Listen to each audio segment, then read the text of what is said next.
like a Hellcat.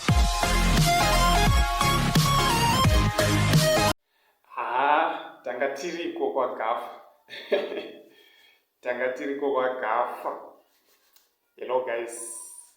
Nakutenda vese vakasubscribe to this channel. Nevasati vasubscribe ndichiti subscribe, click your notification bell kuitira pega pega pano the latest video hamudarikirwi.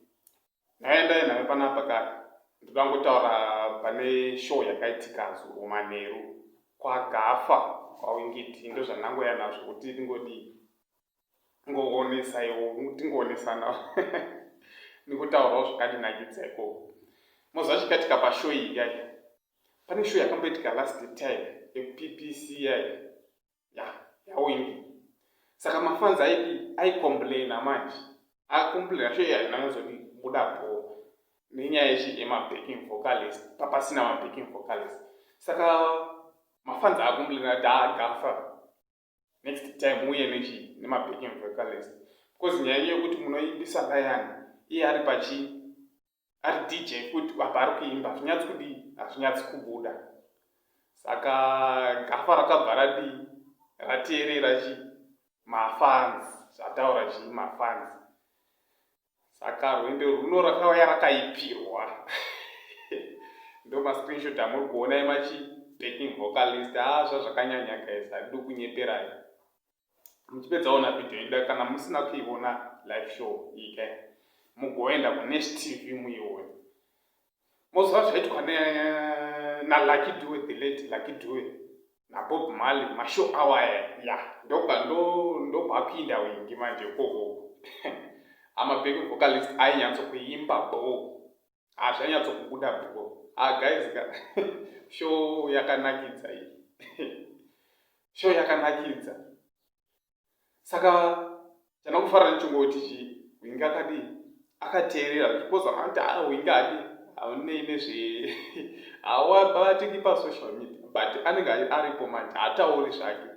Akataura akakazadzisa chishuwo chemafans because mafans akombrena achiti hatakuda mabacking vocalist haichadi kuti Lion aimbe because basa rakamuwandira.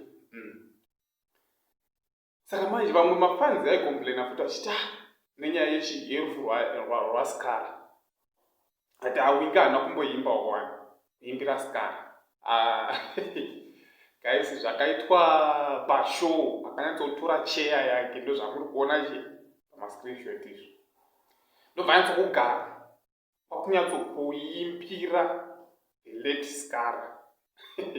Guys handisi kunyeperai guys, zvinhu zvakabuda so izvi ndobva anyatsokuimbira mumwe wavo apa machenero here guys.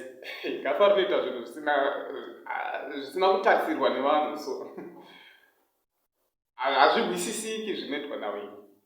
Saka ndozvandakoya nazvo guys ndichingoti ndingokuudzai kuti ndokwataiva tiri.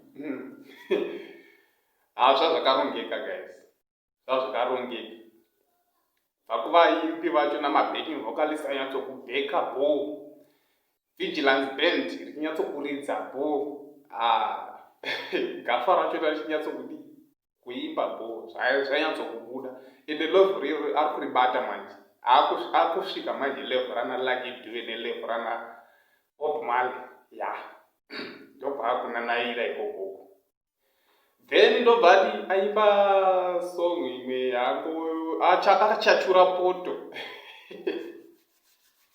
hanzi life inotangira pa40 kanyowanga angoti chachurei.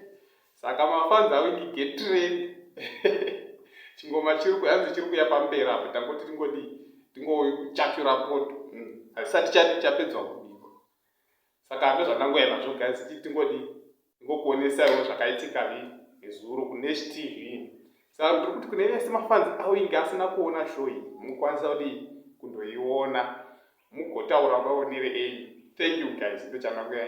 Kana manga musati masubscribe to this channel, please subscribe, click your notification bell kuitira pega pega pano the latest video hamudarikirwi.